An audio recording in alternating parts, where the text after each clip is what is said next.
Ne vous y trompez pas, naviguer en bateau sur un lac au cœur du parc national du Mercantour est interdit. Si ce bateau pneumatique parcourt le lac du Lausannier, c'est pour une bonne raison. Cet équipage fait partie du réseau des lacs Sentinelles. Ce réseau, coordonné par le Conservatoire d'espaces naturels de Haute-Savoie, regroupe à la fois des gestionnaires d'espaces protégés tels que des parcs nationaux, mais également des partenaires scientifiques, des organismes de recherche tels que l'IRSTEA, le CNRS, l'INRA et des universités. Rencontre sur les berges du lac du Lausannier avec Delphine Rivière, technicienne du pôle ONEMA IRSTEA, et Marie-France Leccia, chargée de mission partenariat scientifique au parc national du Mercantour. Donc comment ça se passe en fait annuellement, on va venir sur le lac pour venir prendre différents types de mesures physico-chimiques. Donc en fait, on a installé des petits thermistors qui se présentent comme ça en fait, et qu'on a mis qu'on a réparti sur toute la colonne d'eau en fait du lac pour suivre la température. On en a mis donc tous les mètres jusqu'à l'hypolimnion, puis tous les 4 mètres jusqu'au fond du lac afin de suivre la température. Donc des petits enregistreurs individuels. Et donc ça enregistre pendant combien de temps?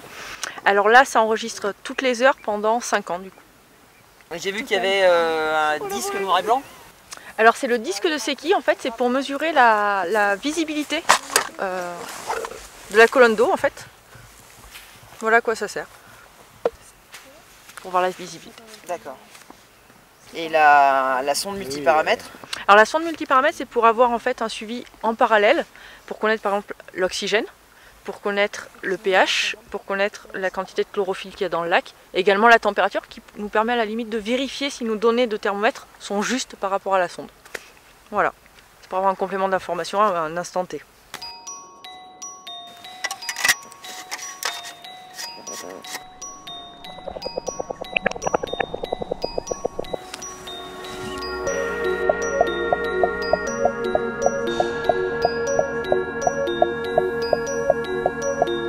C'est l'ensemble de la plage, c'est-à-dire qu'on les a posés le 27 août 2014 et là on les a relevés le 9 août 2015.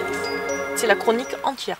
L'intérêt justement d'avoir des suivis à la fois en Haute-Savoie par le Conservatoire d'espaces naturels Haute-Savoie, dans le parc des Écrins, de la Vanoise et du Mercantour, c'est d'avoir tant dans les Alpes du Nord que dans les Alpes du Sud des suivis et de pouvoir ensuite comparer comment réagissent les lacs des Alpes du Nord et les Alpes du Sud. Réagissent-ils différemment au changement climatique? Réagissent-ils différemment aux impacts des activités humaines, de la pollution atmosphérique, etc.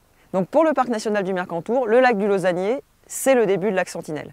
On l'a équipé en 2014, époque où on a à la fois donc posé tout ce qui était capteur thermique, etc. Mais on a également réalisé une foule d'autres protocoles optionnels, plus sur la biologie du lac. Donc le phytoplancton, la chlorophylle, une énorme pêche au filet avec la fédération de pêche et l'association de pêche, le truc de l'Ubaye. Donc ça nous a permis de mieux comprendre un petit peu, non seulement au niveau physico-chimique comment ça se passe, mais également au niveau écologique. Donc c'est des suivis qu'on ne réalise pas tous les ans, mais tous les 3 ans. À partir de cette année, nous équipons 2 autres lacs, donc le lac de Bresse inférieur et le lac de Bresse supérieur dans la vallée de la Vésubie.